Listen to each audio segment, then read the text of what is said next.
Hello student, ऋषि online chemistry classes में आप सभी का स्वागत है। आज हम लोग क्लास 12th की केमिस्ट्री में फर्स्ट लेसन सॉलिड स्टेट के अंतर्गत ब्रेविस लैटिस टॉपिक पर स्टडी करेंगे। तो हमने आपको बताया था कि क्रिस्टल सिस्टम 7 टाइप के होते हैं, जिसमें पहला क्यूबिक, दूसरा टेट्रागोन, तीसरा ऑर्थोरोम्बिक, चौथा मोनोक्लिनिक, पांचवा ट्राइक्लिनिक, छठवां रोम्बोहेड्रल और सातवां हेक्सागोनल क्रिस्टल सिस्टम था। लेकिन ब्रेविस नामक साइंटिस्ट ने जब यूनिट सेल के टाइप का स्टडी किया तो पता चला कि सभी यूनिट सेल में लैटिस पॉइंट की संख्या समान नहीं होती है। आपको मैंने बताया था कि लैटिस पॉइंट क्या होते हैं। लैटिस पॉइंट कुछ अलग नहीं है, ये वही पार्टिकल हैं जो पूरे क्रिस्टल का फॉर्मेशन करते हैं। ये लैटिस पॉइंट हमने आपको बताया था कि मॉलिक्यूल भी हो सकते हैं, आयन भी हो सकते हैं और एटम्स भी हो सकते हैं।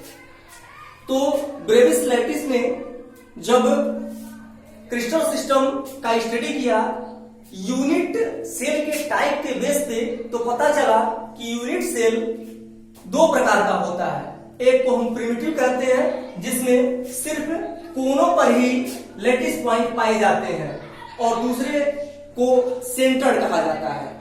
यह भी आपको पता होना चाहिए कि जो सेंटर्ड यूनिट सेल होता है वह भी 3 प्रकार का होता है। एक ऐसा होता है जिसमें कार्नर के अलावा एक बीच में पाया जाता है, दूसरा ऐसा होता है जिसमें कार्नर के अलावा हर एक फेसेस पे एक लैटिस पॉइंट पाए जाते हैं, जबकि तीसरा जिसमें कार्नर के अलावा सिर्फ 2 अपोजिट फेसेस पे ही लैटिस पॉइंट पाए जाते हैं।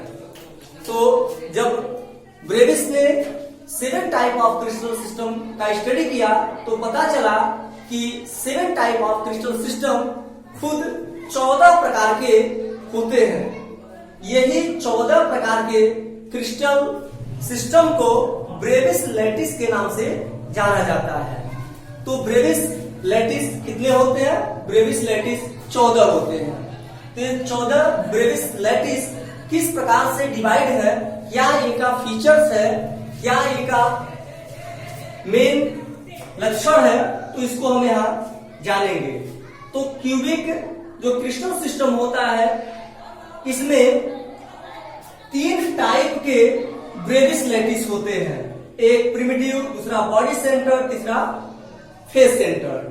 प्रिमिटिव में सिर्फ कार्नर पे लैटिस पॉइंट होते हैं, बॉडी सेंटर में कार्नर के अलावा एक सेंटर में होता है, फेस सेंटर में कार्नर के अलावा प्रत्येक फेसेस पे एक लैटिस पॉइंट पाए जाते हैं। इसी प्रकार जो टेट्रागोनल क्रिस्टल सिस्टम होता है, इसमें 2 प्रकार के ब्रेविस लैटिस होते हैं। एक प्रिमिटिव होता है जिसके कार्नर पे होते हैं, दूसरा बॉडी सेंटर होता है जिसमें कार्नर के अलावा एक सेंटर में लैटिस पॉइंट पाया जाता है। ऑर्थोरोम्बिक क्रिस्टल सिस्टम में 4 प्रकार के यूनिट सेल होते हैं, अर्थात 4 प्रकार के ब्रेविस लैटिस होते हैं। एक प्रिमिटिव होता है, दूसरा बॉडी सेंटर होता है, तीसरा फेस सेंटर होता है, चौथा इंड सेंटर होता है। प्रिमिटिव में वही बात पहले वाली, प्रत्येक कार्नर पे एक पॉइंट होते हैं, बॉडी सेंटर में कार्नर के अलावा एक सेंटर में होता है, फेस सेंटर में कार्नर के अलावा प्रत्येक फेसेस पे एक लैटिस पॉइंट होते हैं, जबकि इंड सेंटर में प्रत्येक कार्नर के अलावा 2 अपोजिट, चाहे ऊपर या नीचे हो सकता है, कहीं पर भी हो सकता है, जब भी रहेगा अपोजिट रहेगा, 2 अपोजिट फेसेस पे एक लैटिस पॉइंट पाए जाते हैं। मोनोक्लिनिक 2 प्रकार का होता है, एक प्रिमिटिव होता है, एक इंड सेंटर होता है। प्रिमिटिव में वही बात, केवल कार्नर पे लैटिस पॉइंट पाए जाते हैं। इंड सेंटर में कार्नर के अलावा 2 अपोजिट फेसेस पे एक लैटिस पॉइंट पाए जाते हैं। जबकि triclinic, rhombohedral, hexagonal crystal system में एक प्रकार के ही ब्रेविस लैटिस होते हैं।